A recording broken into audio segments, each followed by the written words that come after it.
Mr. Sherman. We all pray for the health of Joe Wilson, and glad to see he's back on the Hill.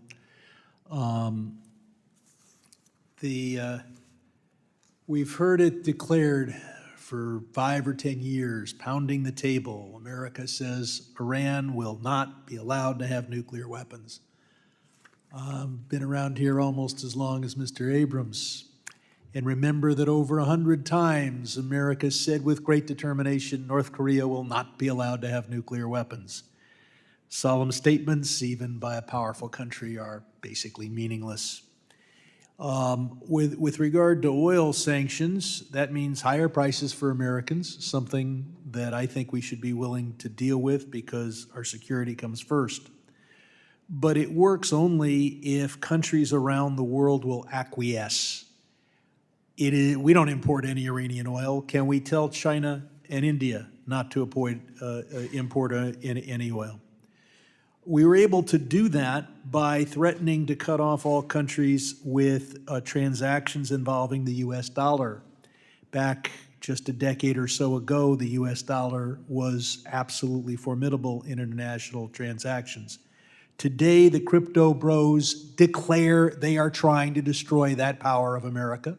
They are partially successful, and they have bought a lot of friends here on Capitol Hill. We renounced the JCPOA in a way that undermines our ability to convince other countries not to buy Iranian oil, even if we pressure them.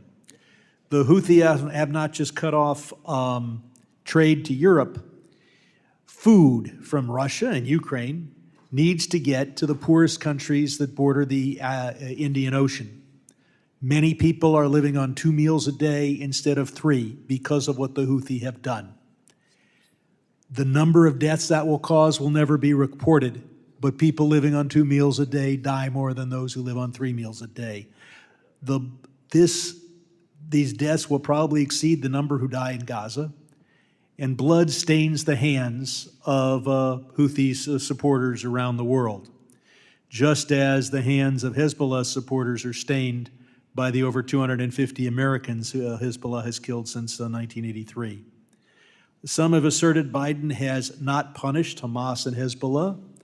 Have you seen the pictures from Gaza? Whose weapons are those?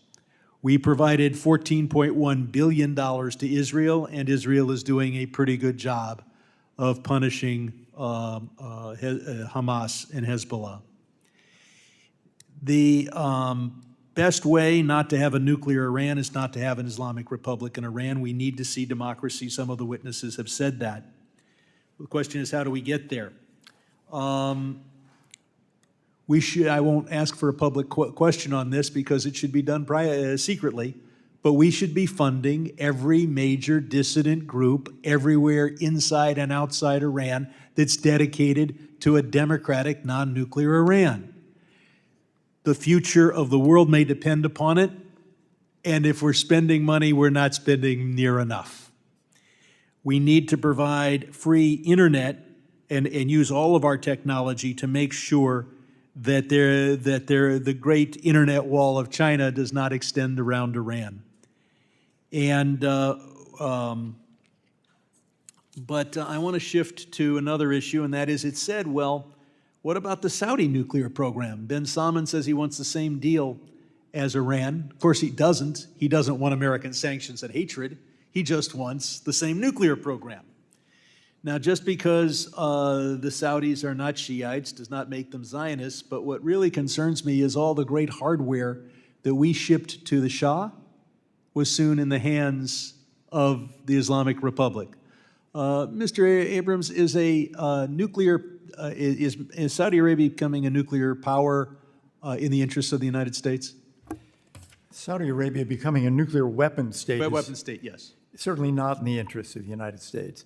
Developing a nuclear energy program under a 1-2-3 agreement that does not permit enrichment, I think, would be in the interest of the United States. And they should simply follow the same agreement that the UAE entered into with us. They are here lobbying for less control. Why would they want that? Is there any benefit other than the chance to become a nuclear power that Saudi Arabia would get by watering down the 123 agreement model that we signed with the UAE?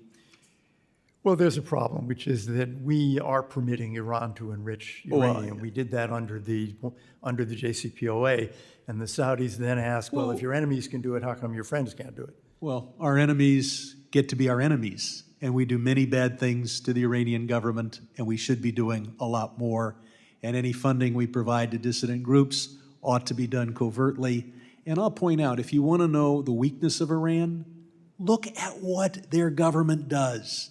Killing dissidents in Europe, trying to kill them in the United States, killing their own people. They're worried. And that tells us their vulnerability. I yield back.